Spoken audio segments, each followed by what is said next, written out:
Okay. So, in this video, we'll cover speaking, basics of speaking. अब speaking basically क्या है? That the entire speaking is in 11 to 14 minutes of exam. अब ये जब 11 से 14 minutes का एक face to face conversation exam है, इसमें you get three parts. The first part is where you are asked for certain general questions that are related to you. When I say the questions are related to you, by this I mean is the questions that they generally ask are completely related to you. उसमें कोई ऐसा नहीं होता कि भाई we have to do certain sort of rocket science वाली चीजें and all. वो आपको आंसर करना है बेस्ड ऑन कि आपको उस पर्टिकुलर चीज उस पर्टिकुलर टॉपिक के बारे में कितना तो पता है. राइट. लेट्स से हम यहाँ पे अगर स्क्रीन देखें तो स्क्रीन पे you it might be visible. एक मिनट. या 42 टॉपिक्स. ये पीडीएफ है जो I have shared it with you. इसमें आपके पास में सब अलग अलग तरह के like name, study, home town, living place, weather, punctuality, TV programme, film, leisure time, sports, fruits etcetera. तो ये रहेंगे आपके part one. Now part one stage for at least 4 to 5 minutes. How much? 4 to 5 minutes. अब 4 to 5 minutes में they ask you different questions. अब वो ऐसे अलग अलग अलग अलग अलग करके क्वेश्चंस पूछते रहेंगे like okay, let's talk about your name. Who gave you your name? I'll show you the example of the questions. Wait. So who gave you your name? Why names are very important in your country? Do people like their names? Would you like to change your name? अपना नाम आप change करना चाहोगे? कुछ ऐसा. Right? So just a second. Yes. Mate, would you like to change your name? आप अपना नाम चेंज करना चाहते हो? What work you do? What kind of job is it? अगर आप जॉब नहीं कर रहे हो, लेट्स से कि आप क्वेश्चन पूछ रहे हो किसी स्टूडेंट को and the student is not working, तो वहां पे ये क्वेश्चन कुछ इस तरह से आएगा, डू यू वर्क और स्टडी? स्टूडेंट बोलते हैं study. So in that case आप उसको कंटिन्यू करोगे लाइक कि if you study then what are your favourite subjects. Right. What is your favorite subject? Why is it your favorite subject? What do you like the most in this particular subject, etc. Friends हैं. तो these are the kind of questions that come into part one. तो आपसे कम से कम नहीं तो वो 8 से 9 questions पूछेगा ही ऐसे. अब जनरली होता क्या है कि स्टूडेंट्स घबरा जाते हैं कि हम इसमें आंसर क्या करें. So the first thing that you need to understand is कि जब आप इसको आंसर कर रहे हैं या जब आपका स्टूडेंट इसको आंसर करेगा, they only answer it for 2 to 3 sentences. उससे ऊपर उसकी मर्जी है, but generally it's advisable to at least speak 2 to 3 sentences for part one of the test. Is it clear? Better. Now, when it comes to the part one of the test, as I told you that the answers are to be just 2 to 4 sentences. We move to the part two of the test. Now, when it comes to part two of the test, it's generally for 3 to 4, 3 to 4 minutes or 3 to 5 minutes, but generally it is for 3 to 4 minutes, wherein you get a minute to prepare and 1 minute is to prepare and 2 minutes you get for speaking that particular preparation that you have done. Okay. So it is also known as individual long turn. Why it is known as individual long turn? उसका भी एक छोटा सा back story है. Individual long term में होता क्या है that you are the one who's speaking the most. The examiner is just saying you 1 minute. Like okay बेटा you have to do this and that and those. So examiner आपको सिर्फ इतनी ही चीजें बता रहा है. उसके अलावा examiner आपको कुछ नहीं बोल रहा. So that is why बोला जाता है that this particular exam is an individual long term क्योंकि आप एक individual हो जो who is speaking the most. Now, in the cue card basically, or in the individual long term, you get a card on which a topic is written and you need to speak on it for about a minute or two. अब होता क्या है कि preparation में सबसे ज्यादा सबको नानी याद आती है. उसका रीजन है जब आपको इसके प्रेपरेशन के लिए आपको मतलब कंटेंट लाना होता है, आप कंटेंट को सोच रहे होते हो, ढूंढ रहे होते हो कहाँ से लाएं कहाँ से लाएं. Let's say an example of a question. I don't know why this floating bar is irritating. या व्हेन इट कम्स, अब जैसे ये कहता है कि भाई part two of the test, describe a class you took that was memorable. अब ऐसी कोई क्लास आपको याद नहीं है बट आपको बोलना है because you can not change the cue card. आप क्या करोगे? आप करोगे क्या कि आप फिर वहां पे स्टोरी सुनाओगे उसको, ठीक है। You have to become a good story teller. अगर आप अच्छी स्टोरी सुना दोगे you will get good band. Reason he is checking कि if you get a random topic, if you get a random topic तो आप कितना उस पे बोल सकते हो, right. I am sorry. And now let's say it says that describe an activity you enjoy doing on weekends. चाहे हमें weekends में बाहर जाना पसंद हो या ना हो, उस भाई को एक एक्टिविटी के बारे में जानना है। तो आप वही बताओगे कि okay the activity that I like to do is you know going out with my friends and doing charity, basically giving out free food to the beggars and to the needies, etc., etc., etc. होता क्या है कि जब आपको 2 minutes मिलते हैं, 1 minute मिलता है प्रिपेयर करने के लिए and you have to speak for 2 minutes, तो एडवाइजेबल होता है, जैसे मान लो कि you you are getting 120 seconds, ठीक है। अब 120 सेकेंड्स के लिए how many questions, one main question statement and एक दो तीन, total of 4, so it goes to 30 seconds का one question. It's basically a study, और मे बी लाइक हमने खुद भी किया है प्रैक्टिकल क्लास में, कि a student on an average can speak for at least 7 to 8 sentences in 30 seconds on normal speed। तो अगर 30 सेकेंड्स के लिए स्टूडेंट जो है वो लेट्स से 7 8 सेंटेंसेस बोल रहा है, तो 8 into 4 अगर हम करते हैं 32। सो एडवाइजेबल है that you should speak for at least 40 45 sentences, एक एवरेज लमसम ले तो 40 45 sentences on a very normal speed in 2 minutes you can complete, और आपका क्यू कार्ड और कंटेंट सब पूरा हो सकता है, राइट। आपका क्यू कार्ड और कंटेंट सब पूरा हो सकता है, तो उसमें कोई प्रॉब्लम नहीं है।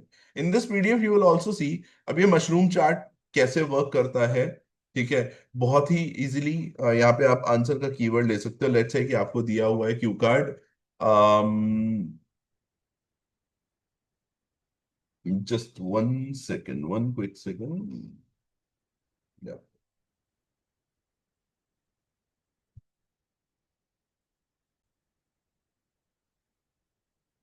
Right, so let's say where we actually are still okay, answer keyword, right. Now, let's say that describe a class. So here you need to put class in that particular box. हम उसी उसी वाली sheet पे देखते हैं, right.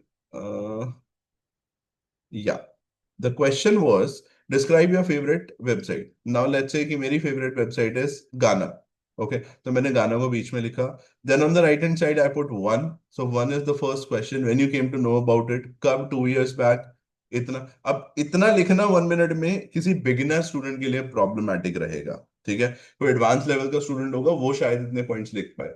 अब आप अगर इसमें 6 7 पॉइंट्स भी लिख लेते हो ना एक क्वेश्चन के लिए, you are able to complete the cue card in 2 minutes. आपको एग्जामिनर रोकेगा, आप नहीं रुकोगे, right? So one is on the left side. It has to be in a clockwise manner. One on the left side, two on this, third in this, and fourth in this. Understood?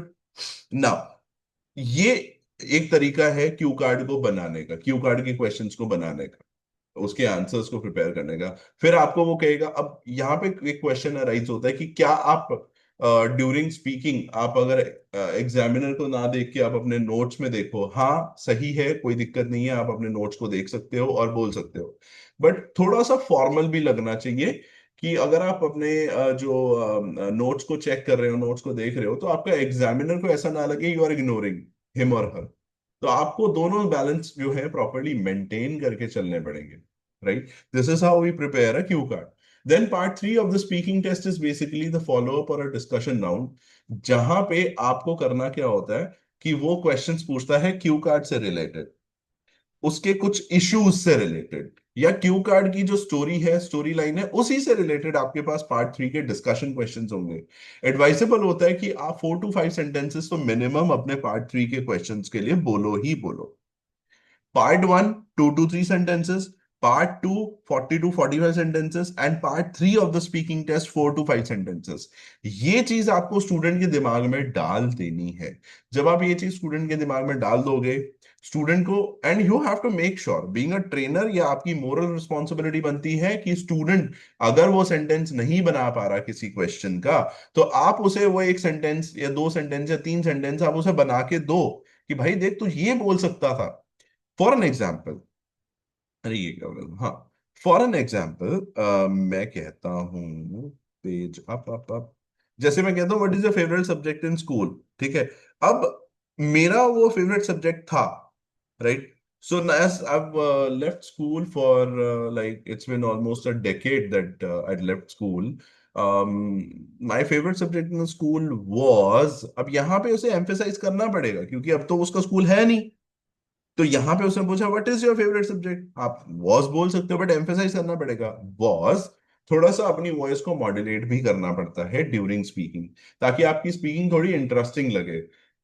ऐसा नहीं, do you go to a large did you go to a large or small secondary school? I went to a large school. It was very big in size. There were 100 of 200 300 400 students. There were a lot of teachers. ऐसे वो बड़ा वेग सा लगता है, examiner को भी लगता है कि भाई बस ये टेस्ट देने आया है। अगर वो थोड़ा कॉन्वर्सेशन में रहोगे, एक कॉन्वर्सेटिव एक कॉन्वर्सेशन वाले मैनर के साथ आप सामने वाले से बात करोगे, उसका अपना एक अलग इम्पैक्ट बनता है, राइट? सो ये चीजें आपको उनको समझानी है, अपने स्टूडेंट्स को ये चीज उनके दिमाग में डालनी है। This is what the entire speaking का क्रक्स है कि speaking at the end conversational लगनी चाहिए। स्पीकिंग एट द एंड बंदे को, सामने वाले को समझ आना चाहिए आपने क्या बोला, उसका समझ आना चाहिए कि आपको उसने क्या बोला है समझने को या क्वेश्चन आंसर करने को। कभी भी अपने क्वेश्चन से फालतू में इधर उधर भटकने की नीड नहीं है। Stick at the question, whatever is being asked to you, answer that only, बात खत्म। कई बार ऐसा भी होगा, hi I am Kulvinder, I am also examiner, how are you doing? I am doing good sir, thank you for asking, may I know how you, need not to ask.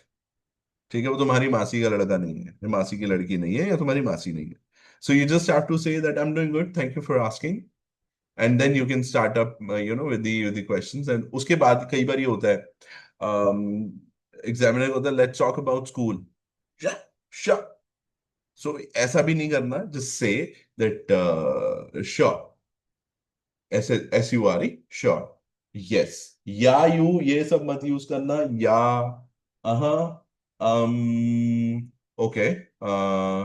इतने लंबे लंबे पॉजेस और इतने लंबे लंबे गैप्स जो होते हैं वो एक्सेप्टेबल होते हैं, बट उन्हें मार्किंग करने में उतना ज्यादा सोचना पड़ता है, right? They are checking your fluency and coherence, जो एक असेसमेंट क्राइटेरिया है। मैं यहाँ पे आपको दिखा देता हूँ, पेज अप, या फ्लुएंसी एंड कोहेरेंस यहाँ पे मार्क होती है, जिसमें कि आपको कोई हेजिटेशन नहीं दिखानी, रेपिटेशन नहीं दिखानी, सेल्फ करेक्शन फ्रीक्वेंट नहीं होना चाहिए, लॉन्ग पॉजेस नहीं होनी चाहिए, स्मूथ स्मूथ एकदम स्पीच हो। आपकी जो लेंथ की मतलब जो एक लेंथ है आंसर का, वो एकदम अप्रोप्रिएट होना चाहिए। कोहेसिव डिवाइसेस, उसका मैं एक अलग पीडीएफ है, वो मैं भेजूंगा आपको। और प्रॉपर एक्सप्लेनेशन हो, कोई भी अगर आप ऐसा क्वेश्चन दे रहे हो जिसमें उसने वाई पूछा है, तो वाई का एक प्रॉपर आंसर देना तो आपकी ड्यूटी बनती है। Then comes the lexical resource, कि आपने wide range of vocabulary, wide range of vocabulary में बच्चे फंस जाते हैं बेचारे, बहुत सारे वर्ड्स को यूज और बहुत सारे वर्ड्स को वो रट लेते हैं, which in turns become a problem, कि भैया मैं यहाँ पे कौन सा वर्ड यूज करूँ, क्योंकि उन्होंने वो चीजें रटी हैं, क्रैम की है। अब क्रैम करी हुई चीज always marks a lot of thing, वो बहुत ज्यादा मार्क डाउन ले जाएगी। टॉपिक स्पेसिफिक वो क्या होनी चाहिए, ग्रामेटिकल रेंज में इंग्लिश ग्रामर का एक करेक्ट यूज होना चाहिए, एंड प्रोनाउंसिएशन में साउंड जो होती हैं, जैसे प्रोनाउंसिएशन हो गया, अप्रोप्रिएट हो गया, it is appropriate, it's pronunciation, it is continuous, continuous नहीं होता, लॉन्ग पॉजेज नहीं होता, इट्स पॉजेज, एक्सप्लेनेशन नहीं होता, एक्सप्लेनेशन, रीजंस, एग्जाम्पल नहीं होता, एग्जाम्पल्स होता है, ओपिनियन नहीं होता, ओपिनियन होता है, राइट? इंटोनेशन, जो बेसिकली मेरी वॉइस में अप्स एंड डाउन्स अगर आपको समझ आ रहे हैं, तो उन अप्स एंड डाउन्स को basically the rhythm in which you speak is what intonation is, the sound. ना कि ये वाली साउंड नहीं, the sound basically that you have, the sound that you are speaking the word in, then what kind of stress you are giving on the words, कि words पे आप proper stress दे रहे हो या नहीं दे रहे हो, एंड सेंटेंस को कैसे आप स्ट्रेसफुली उसको बता रहे हो। लेट्स से कि कोई एक सेंटेंस आपने यूज करना है जिसमें कि आपको बताना है कि इस चीज से कितनी ज्यादा प्रॉब्लम हो रही है, तो उस सेंटेंस का टोन ही अलग होगा क्योंकि वो बहुत एक जरूरत वाला सेंटेंस है। सो ये सब चीजें आपको स्पीकिंग में मैटर करनी है, ये सब चीजें स्पीकिंग में मैटर करेंगी। आपको इन सब चीजों के बारे में अपने स्टूडेंट्स को बताना होगा। अगर आप ये सब चीजें बताओगे, trust me, student band scores कहीं नहीं हिलेंगे, स्टूडेंट अपने आप प्रैक्टिस के मूड में रहेगा। एंड हाँ, स्पीकिंग को आपको मतलब थोड़ा बहुत गैप दे के रेगुलर करना पड़ेगा, राइट। तो आई होप ये वीडियो आपके लिए थोड़ी बहुत यूजफुल हो। Thank you so much.